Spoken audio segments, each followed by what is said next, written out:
نشوف كده. خلصت ده خلصت ده خلصت ده ممكن اخد بريك.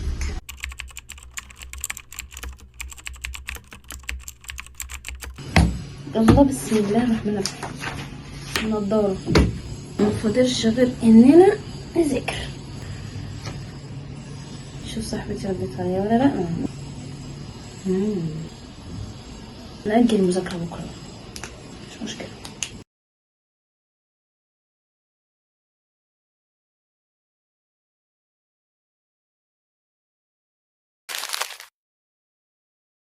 نعرف يعني ايه تشتت. تعالوا ناخد ستيب ورا ونعرف يعني ايه تركيز.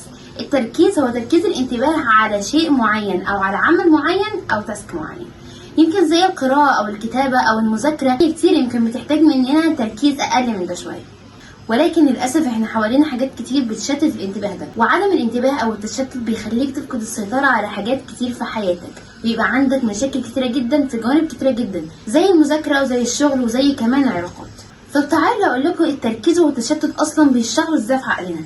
في دراسات كتيرة قوي معمولة في الموضوع ده، والصراحة الدراسات دي بجد مدهشة، والدراسات بينت ان العقل بيحتاج 40 ثانية بس من التركيز عشان يبدأ يركز في حاجة تانية او يبدأ يتشتت. صراحة احنا كنا فاهمين الموضوع غلط. الموضوع مش ان احنا عقلنا بيحب يتشتت، عقلنا بيحب الانتباه المفرط. يعني ايه؟ بيحب يركز في كل حاجة حوالينا، خصوصا لو احنا ادينا له الفرصة ديت. زي مثلا ان انا اكون بذاكر ويبقى قدامي كذا حاجة، اكون قاعدة قدام التلفزيون او بسمع مين. والصراحة السوشيال ميديا هي يعتبر الملجأ الوحيد لعقلنا ان هو ياخد احتياجه ده، بسبب الشورتس اللي بتبقى معمول مدة اقل من دقيقة، وده بيساعد ان هو يخرج هرمون المفضل هرمون الدوبامين بسرعة وبكميات كبيرة.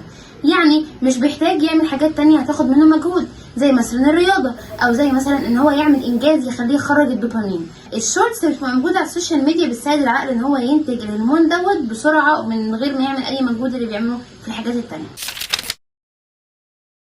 في اسباب كتير التشتت بتبقى فعلا محتاجة تدخلات طبية، زي اصحاب مرض ADD واصحاب اضطراب القلق والاكتئاب وكمان قلة النوم. دي كلها تبقى اسباب فعلا مرضية ومحتاجة تدخلات طبية، ولكن في سبب بيبقى موجود عند اكتر الناس، هو البحث عن الكفاءة. ليه؟ لان البحث عن الكفاءة ده بيخلينا نحط حاجات كتير جدا نعملها في اليوم، مش قادرين نحدد ايه هي الاولويات بتاعتنا ولا حتى قادرين نستغنى عن اي حاجة منها. ننتج شوية عن المشاكل ودلوقتي هنتكلم عن الحلول. ما تقعدش كده، جيب ورقة وقلم عشان الكلام اللي هقوله دلوقتي ده فعلا مهم. اول حاجة هنعملها هي ان احنا نركز في حاجة واحدة بس. هتقولي طب انا اصلا دي المشكله، انا مش عارف اعمل كده. هقول لك ايه الحل. الحل ان انت هتاخد دوت كانه اسلوب حياه. انت في الجيم انت مش بتسمع اي حاجه حتى لو حاجه مفيده. في اسلوب حياتك ويومك كله انت بتعمل كل حاجه لوحدها. باكل بس، بذاكر بس، بتمشى بس. حتى لو انت بتتمشى ما تتفرجش على اي حاجه ولا تسمع اي حاجه، حاول تركز انتباهك على حاجه واحده بس. وانا مش هبقى قاسي عليك واقول لك يلا بقى شيل التليفون خالص، لا. الحل التاني هي ان انت تعمل تايم ليميت لكل الابلكيشنز اللي انت بتستخدمها. التليفونات اذا كانت ايفون او اندرويد تقدر ان انت تتحكم في عدد الساعات اللي بتستخدم فيها كل ابلكيشن، او كمان عدد الساعات اللي بتستخدم فيها التليفون. حاول تقلل على الاقل لو نص ساعه في اليوم من كل ابلكيشن اللي انت بتستخدمه. صدقني ده هيخلي عندك وقت كتير جدا ان انت تخلص التاسكات بتاعتك اللي ما بتخلص. دي اول حاجه. تاني حاجه هيقلل عدد الحاجات اللي انت بتتفرجها على السوشيال ميديا، وبالتالي مدى انتباهك والوقت اللي انت تقدر تركز فيه هيزيد. بعد ما تبدا تركز انتباهك كل يوم على كل حاجه زي ما قلنا في الاول، وتاني حاجه ان انت تبدا تحدد تايم ليميت لكل الابلكيشنز، يبقى عندك وقت طويل وتبدا تحس بالملل. وهنا هنرجع تاني نفكر في الملل. الملل مش الوقت اللي انا مش عارف اعمل ايه، لا. الوقت ده هو الافضل. ده الوقت اللي خلى توماس اديسون يخترع المصباح، وخلى نيوتن وهو قاعد فاضي ينزل عليه تفاحه ويكتشف الجاذبيه. بعد ما تبدا تحس بالملل وتحس ان في وقت كتير جدا فاضي، ابدا حط فيه مهارات انت فعلا محتاج تكتشف نفسك، وهتبتدي تكتشف حاجات كتير انت بتحب تعملها. وانت بتكتب التاسكات كل يوم خلي عندك 4 حاجات بالكتير جدا تعملهم، ما تزودش عن كده.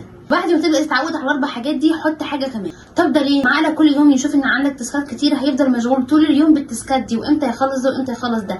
لا، حط لنفسك 4 حاجات بالكتير جدا، وبعد ما تبدا تنضبط بيهم ابدا حط حاجه ثانيه. صدقوني لو التزمتوا بالعادات ديت اسبوع بس هيبدا عقلكم يتظبط تاني ويرجع الانتباه ازيد شويه. وانتبهتوا لمده اسبوعين هيبدا فعلا الاثر يبان عليكم، وكل ما تلتزموا اكتر كل ما الاثر يبان اكتر واكتر. حاولوا تبعدوا نفسكم عن السوشيال ميديا لان هي فعلا بتضرنا كتير. اوعى تنسى ان في واحد بياخد فلوس قد كده علشان بس يلفت انتباهك وياخدك انتباهك ويخليك تقعد وقت اكتر على التليفون. بس ده كان الفيديو النهارده. عارفه ان هو كان قصير شويه، ولكن فعلا الفيديو ده مهم، وهحط لك في الديسكربشن فيديو شارح اكتر بكتير جدا من اللي انا بقوله ده. حاول بجد تستفاد من الكلام. لو عندكم اي اراء او لو عندكم اي حلول تانية انا مش عارفاها ممكن تقولها لي في الكومنتس.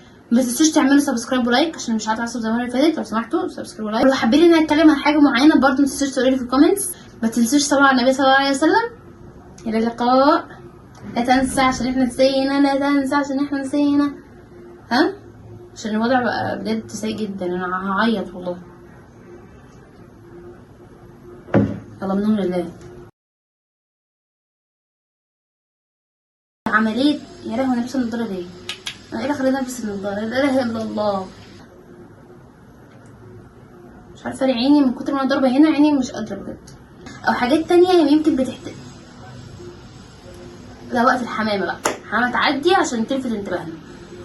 تشتت برضه شوية بعيد عن وياخدك عشان يلفت انتباهك، ويبعدك شوية عشان يلفت انتباهك. يعمل ايه؟